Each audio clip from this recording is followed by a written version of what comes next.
वक्त बहुत धारदार होता है, कट तो जाता है पर बहुत कुछ काटने के बाद। हेलो दोस्तों, बासित आपके साथ एक कहानी बासित के साथ।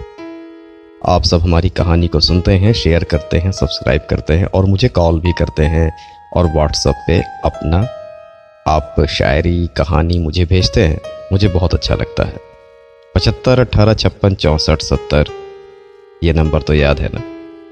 चलिए चलते हैं और सुनते हैं आज की कहानी। एक गांव में एक बुजुर्ग रहते थे जिनके पास में सोने की थाली थी।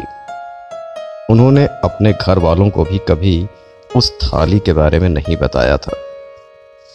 किसी को पता ही नहीं था कि उस थाली में क्या है या वो थाली क्या है, कुछ भी नहीं पता था। उन्होंने अपनी पत्नी को बताया था, लेकिन उनकी पत्नी गुजर चुकी थी। जो राज था वो दबा ही रह गया। वो अपनी पुरानी सी संदूक में कपड़ों के नीचे दबा के रखते थे। उनका मानना था कि थाली में भोजन उसी को करना चाहिए जो उसके लायक हो, क्योंकि वो थाली सोने की थी और वो नहीं चाहते थे कि किसी भी आम इंसान के सामने वो थाली को या उसमें खाना परोसा जाए। उन्होंने खुद भी उस थाली में कभी भोजन नहीं किया था और ना उन्होंने कभी उसको बाहर निकाला था। घर वालों को तो पता ही नहीं था। अगर पता चल जाता तो शायद बेच देते और घर में कुछ पैसा आ जाता। एक बार उनके घर में एक महात्मा जी पधारे और महात्मा जी के लिए भोज परोसा जा रहा था। तो बुजुर्ग को लगा कि वो सोने की थाली निकालने का सही समय आ चुका है। अपने कमरे की ओर बढ़े और संदूक के पास गए, लेकिन उनके हाथ रुक गए। उन्होंने सोचा कि भिक्षा मांगने वाले ऐसे बाबा को सोने की थाली में भोजन कराया जाए। नहीं नहीं नहीं नहीं, उन्होंने वो विचार त्याग दिया। बाबा जी को सामान्य थाली में भोजन परोस दिया गया। कुछ दिनों के बाद इनके गांव में राजा के मंत्री पधारे।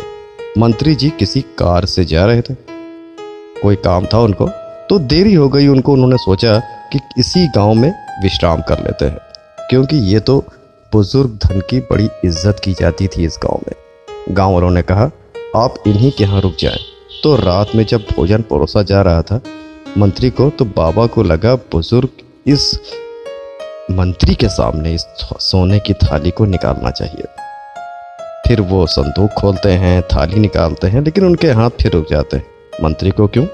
जब राजा खुद आएंगे तभी यह थाली में भोजन दिया जाएगा। पता नहीं क्या उनकी प्रार्थना थी, शक्ति थी या कुछ था ऐसा कि कुछ महीनों के बाद ऐसा ही हुआ। राजा स्वयं गांव में आ गए, लेकिन उनके पीछे की कहानी ये थी कि राजा पड़ोसी राज्य से हार के आए थे।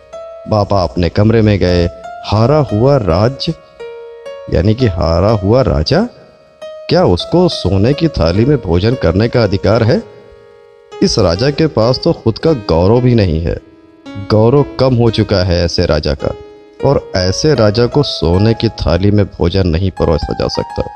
सामान थाली में भोजन दिया गया। फिर राजा चले गए भोजन करने के बाद में बहुत दिन के बाद, उनके गुजर जाने के बाद, बाबा के बेटे ने उस संदूक को खोला तो देखा थाली पड़ी हुई थी। उसने अपनी पत्नी को थाली दिखाई। पत्नी बोली कोई काली सी थाली है, क्या करोगे इसको रख के, इसको बेच देते हैं। तो उसके आदमी ने यानी कि बाबा के लड़के ने कहा नहीं नहीं, बेचते नहीं हैं, अपने घर में जो पालतू कुत्ता है उसमें भोजन करने के लिए रख देते हैं, जो किसी महान के लिए बचा के रखी थी। कोई आएगा उसमें भोजन करेगा, पूरी उम्र ऐसा ही रखी रह गई। ये कहानी आपकी और हमारी है। हम प्रयास इसलिए नहीं करते कि शायद वो क्षण आएगा, वो कल आएगा, वो अवसर आएगा, तब ये काम करना शुरू करेंगे। सोचते रह जाते हैं और ज़िंदगी निकल जाती।